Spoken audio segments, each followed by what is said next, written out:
If I had my way, everything would be so nice. This world would be like Paris.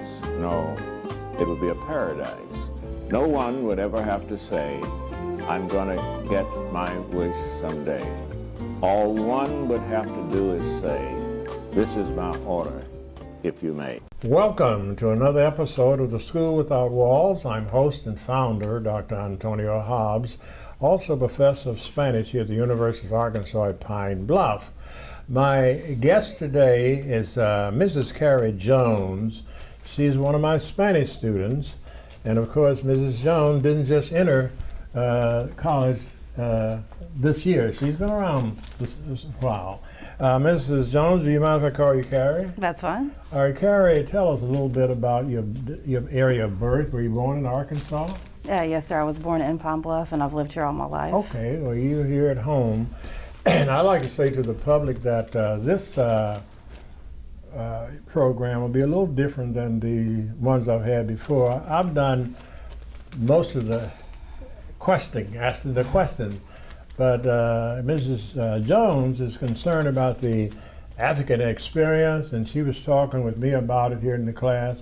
And I told her I think it would be a good idea if we would, it would be a good idea if more European Americans or white Americans had the interest she has, because we're living in a society where the past history is not the best when it comes to getting acquainted. So she wants to know more about the African American experience. And Randy, I told her, I said, well, you're talking to the right person. I said, because I'm an expert in this. I've been this all my life. So I know this as well as anybody could know. So we will start with you. What questions, first of all, why is it that you had an interest in more information about the African American experience? Well, I've always had a passion for injustice. Had a what? Had a passion for injustice. Okay. And I see where there are lots of injustices whenever we look back on African American history. And I wanted to capture your story personally. Okay, well, let's begin. What questions have you, matter of fact, you gave me a list of things, but Yeah. I got her and left it in the office, so just ask what you have there. I don't remember. Well, we're going to start from the beginning. I Okay. want to know where were you born and what year were you born in? Okay, I was born in eastern Arkansas, a place called Oakwood. It doesn't exist today. Where I was born does not exist as a little village right outside of Marianna, Arkansas. Okay. You've heard of Marianna, right? Yes. And that Lee County is the county that Marianna is in, the county seat is in. So that was a patch of woods about 2 miles south of Marianna called Oakwood. The train came by, and the train stopped and dropped off mail there. So I was born there. It's called Scotts Valley. A lot of people here today do not know about Scotts Valley, but I plan to do more research about Scotts Valley, because Scotts Valley was a deep valley. You ever heard of the Corliss Ridge in Arkansas? There's a ridge that runs from Phillips County, like from Helena all the way up to Jonesboro Mountains, and down there where Highway 1 runs from Forest City to Helena is a valley. And the part I lived in was called Scotts Valley, and it's predominantly African American people living there, and I have never found out why, but I think it had something to do with early settlements of blacks in that area. So I was born there about 2 miles out of Marianna, Arkansas. Okay, what year was this? Oh, that was in 1934. 1934, all right. And I was before any type of integration. I managed to finish high school in the segregated school system. I went through the whole segregated system. We're going to get to that. Okay. Did you have any siblings? Siblings? Well, I was raised with two sisters, but I have a total of 12 siblings by half brothers and sisters. But I was raised with two girls. During your childhood years, can you kind of tell me what it was like for you being a kid and what kind of kids you were? That's a very interesting question you're asking, because most people, even African Americans, don't have enough knowledge of the African American experience to say what I'm about to say. See, all African Americans were not treated the same way Right. in this country, and I was one of the fortunate few that was never personally abused, nor any of my members of my family were personally abused. Wow. Although I knew people, I heard of people, Right. and it was because of educational situation. My dad, of his day, was considered as an educated man. Okay, so he worked for the University of Arkansas, Federal, down in Lee County, where they had a laboratory. It's called the Experiment Station. And I think some of them might have, I know some of the older people have heard about it. Well, he worked there with the scientists. Therefore, I was protected from a lot of this stuff that I heard about and read about.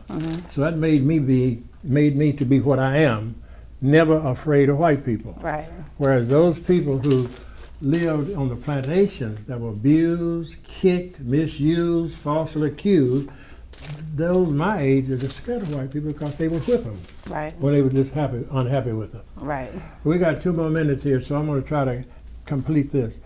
I think we need to talk a little bit more about my experience in that educational arena. For example, I learned a lot as a child by following my daddy around and doing his work. See, I saw them. He first started off milking cows. Then later on, they brought a machine that you draw the milk from the cow. I saw my daddy put that on the cow and get the milk. Then he had a apparatus by which he divided the cream from the rest of the milk. I saw that happen. Proud of that, we drank whole milk. And a number of things of that nature. So I'll stop on that. We got 1 minute. You want to ask another question? Well, with just 1 minute left, I guess. Can you tell me, I guess, just really quickly, I'll go to the last page here. If you could write an insert into a history book that would be read by most every white kid, what significant thing would you be sure that they knew? Because we know that the history books leave out a lot of information. Have not told the truth. That's a good question. Matter of fact, I am an author of a book. You didn't know that, did you? I did not. I'm an author of a book called Roots of the Races. And I've done what you said, what would I do? I spent years of research trying to find the truth. And I wrote it down in a book called Roots of the Races.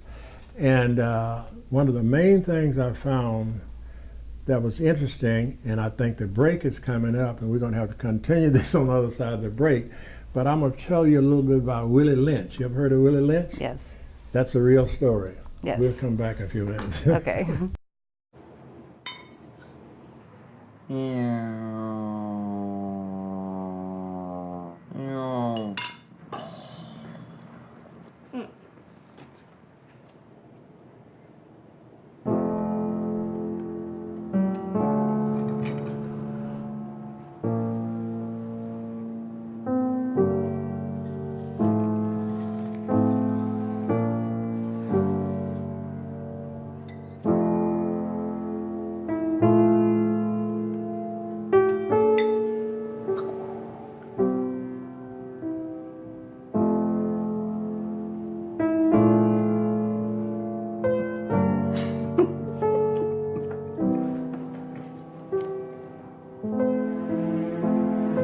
In your new role, we help you help. Visit aarp.org/caregiving for information on how to provide even better care for the person who once took care of you. I see you mobbing over her. Let's go. Let's mob. Let's crawl. Let's crawl. Let's crawl. Hey, yo, we mobbing. Come on, girl. Let's crawl. Hey, yo, let's crawl. Boom. Hey, yo, let's crawl. Boom. Hey, let's crawl. Hey, yo, let's crawl. Boom. Those of you who just joined us, I'm Dr. Antonio Hobbs, host of this educational program called The School Without Walls. My guest today is a student Carrie Jones. She's interested in learning more about the African American experience, and she was asking me some questions about what I would write if I had to jot down notes or whatever to the two races, the African American race and the European American race. Carrie, I'm encouraging you to move from white American to European American. That would be a progress. And the reason for this, I'm writing it now. The reason for this is this: the word white did not exist, according to Dr. LaRon Bennett, before America. Nobody was referred to as white people.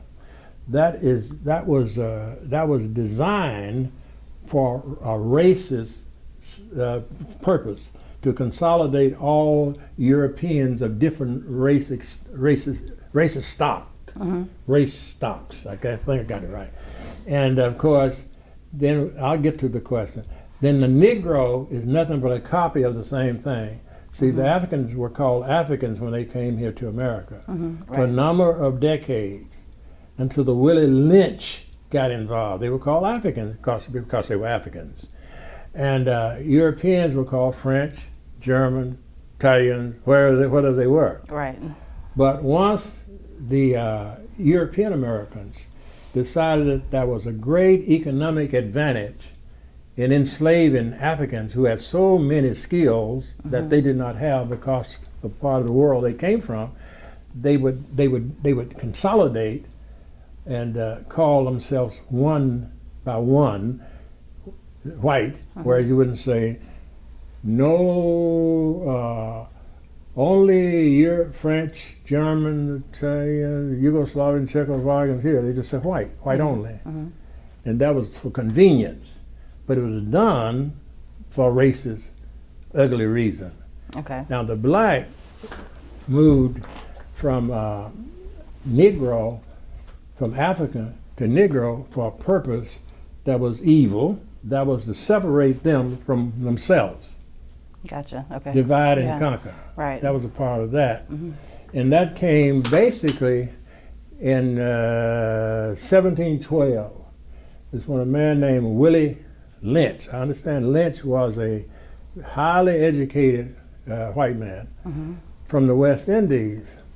He came toured America once upon a time, and he was just flabbergasted about how brutish the European Americans were on slaves, beating them, hanging them. He said, "We don't beat our niggers." And I will say that word nigger, and this is another educational piece too. The European educators are discouraging the word nigger being used. I don't support that, but I don't support you being called a nigger. Right. If you're going to talk about history and that word was used, then you got to be able to use it in that term. That's what I'm using. You understand? I understand. It's yes. not degrading anybody. It's telling the truth that the European writers don't like to tell. They really evade that. But he said, "What in the world? Y'all hanging your niggers? That's property, man." And then he proposed a situation. He said, "I'll tell you what. In other words, you pay me well. I will devise a system that we're using in the West Indies where we don't have any conflict whatsoever. Your niggers are running off, they're burning you up, burning your houses down. We don't have that problem." And he set up a system. And he said, "Now, if you work it like I give it to you, this will last at least 300 years. And from 1712, I think it was 1912, I think they think that lasts that long. You can do the figure. He started his lecture in 1712. And then 300 years later, he promised that you wouldn't have to bother the African Americans. They would take care of themselves. So what he did, to try to make a long story short, he said, first of all, you got to establish a system of division. You cannot tell the true history. Right. This is where we get into it. You see, you got to falsify records. Right. Okay. Now, once you do that, then you put the young against the old, the tall against the short, et cetera, Right. and teach that. And then one other thing he said you do, you got some bad niggers, so you got to tame them like we tame horses. See, we have some bad horses, but we learned to ride them. So the way he did that was he took the African American male, the ones who run it off and causing trouble, and they had a meeting where the women and children, black and white, came out, and they take those bad boys and just humiliated them and even killed some of them.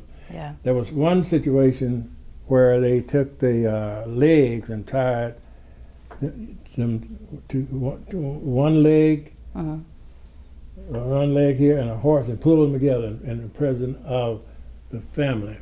Wow. Now, once you hear that, then you would understand why a lot of the history wasn't told. They don't want the truth to be told about how cruel they were, because they were Christian. That's right. They said they were Christian. They went to church. Yeah. This was the preacher in charge. Well, okay? that brings me to another thought that I had about Wandy. I noticed that slavery was sort of, Christianity was kind of a kickstand to slavery, in a sense. That's true. And how they used that to kind of fall back on to try to make slaves do as they were told. Well, Right. God's word says you obey your master. God will be There proud you of you go. if you obey That your was master. written into the King James Version by Europeans for that purpose.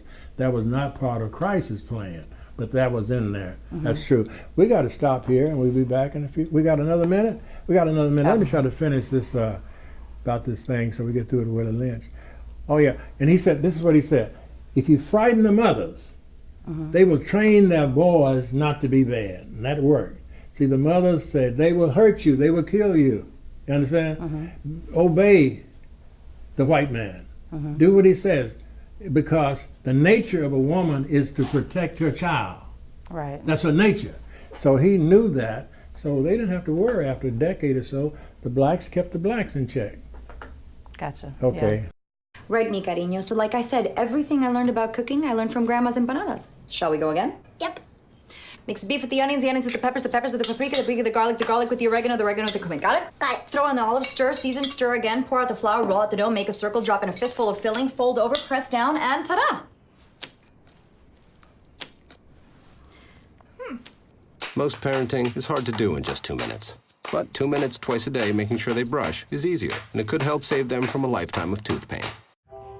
Most of my family, they never graduated high school or even let alone go to college, so I'm trying to break that barrier. My daughter, Brooklyn, was also a motivation for me to go back to school. It's been so amazing to be able to give our child the life that we kind of pictured us having, even though we didn't really have that. I've been in foster care my whole life. He's so strong to just be able to leave that all behind and still be able to take care of his daughter and be a good husband. Every day after work, went straight to school, studied hard, and it paid off. I could not have done it alone. We've been through so much in our life, and he never used that as an excuse, but as motivation to do better. I see the future is really bright for me. The high school diploma is just added to the confidence, and now I feel unstoppable. Find free adult education classes near you at finishyourdiploma.org. Those of you who have just joined us, I'm Dr. Antonio Hobbs, host and founder of this educational program called The School Without Walls. My guest today is a student of mine, Carrie Jones, and we're reversing roles, so this is a little awkward for me as far as being interviewed, but the information I'm familiar with. Now, during break, you wanted to know about my experience. What did you say, early experience? Well, I was wanting to know at what point in your childhood did you realize that racism existed? Actually, I cannot go back to when that started. I think I've known it as long as I can remember.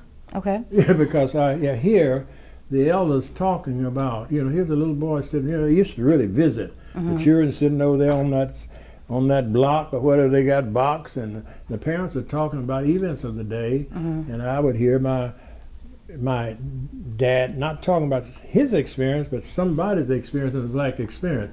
Right. You know, the day they kicked Joe, they used to kick him. Right. If that was not the owner, but the one who managed the whites, they were cruel, mean. And they kicked him, and boy, I'm telling you, and he left, he ran off, he went to up north and all that thing.